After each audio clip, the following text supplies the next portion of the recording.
आऊज़ु बिल्लाहि मिनश शैतानिर्रजीम बिस्मिल्लाहिर्रहमानिर्रहीम। अस्सलामु अलैकुम वरहमतुल्लाहि वबरकातुहू। वीवर्स, मैं अपने चैनल ख्वाबों की ताबीर में आप सबको खुशामदीद कहती हूँ और उम्मीद करती हूँ कि आप सब खैरियत से होंगे। आज की इस वीडियो में सूरह फातिहा, जो कि कुरान मजीद की सबसे पहली सूरत है, इसके मुतल्लिक आपको बताऊंगी और इसके मुतल्लिक एक बहुत ही ख़ास वजीफ़ा लेकर आज आपकी खिदमत में हाजिर हैं। वजीफ़े की तरफ जाने से पहले आपसे एक छोटी सी गुजारिश है कि अगर अभी तक आपने हमारे चैनल को सब्सक्राइब नहीं किया तो चैनल को सब्सक्राइब कर लें और साथ लगे बेल आइकन के बटन को लाजमी प्रेस करें ताकि हर नई आने वाली वीडियो सबसे पहले आप देख सकें। सूरह फातिहा मक्की है, इसमें 7 आयतें हैं। सूरह फातिहा कुरान पाक की पहली सूरत है। सूरह फातिहा के मानी आगाज के हैं, इसलिए इस सूरह मुबारका को अल किताब कहा जाता है।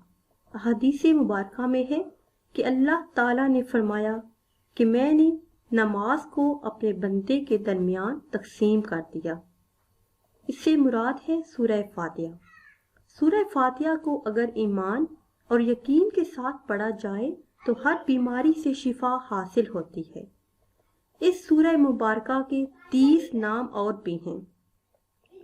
इस सूरह मुबारका का पूरा नाम फातिहा अल किताब है, यानी किताब का आगाज करने वाली सूरत। इस सूरह मुबारका को अफजलुल कुरान का नाम भी दिया गया है। ये नाम इसकी अजमत और शान को जाहिर करता है। हजरत इब्ने अब्बास रज़ी अल्लाह ताला अन्हु ने फरमाया कि एक दफ़ा का जिक्र है, हजरत जिब्राईल अलैहिस्सलाम नबी करीम सल्लल्लाहु अलैहि वसल्लम के पास बैठे थे कि आसमान से एक आवाज़ आई। कहा, ये आवाज़ आसमान के इस दरवाजे की आवाज़ है जो इससे पहले आज तक नहीं खुला, आज खुला है। इस दरवाजे से एक फरिश्ता निकला। हजरत जिब्राईल अलैहिस्सलाम ने कहा कि ये फरिश्ता जो आज नादिल हुआ, आज तक नादिल नहीं हुआ।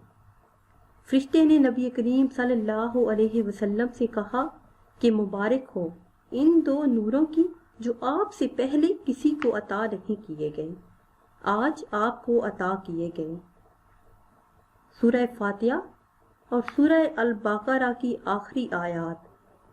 सिवाय मौत से हर चीज से सूरह फातिहा हिफाजत करती है।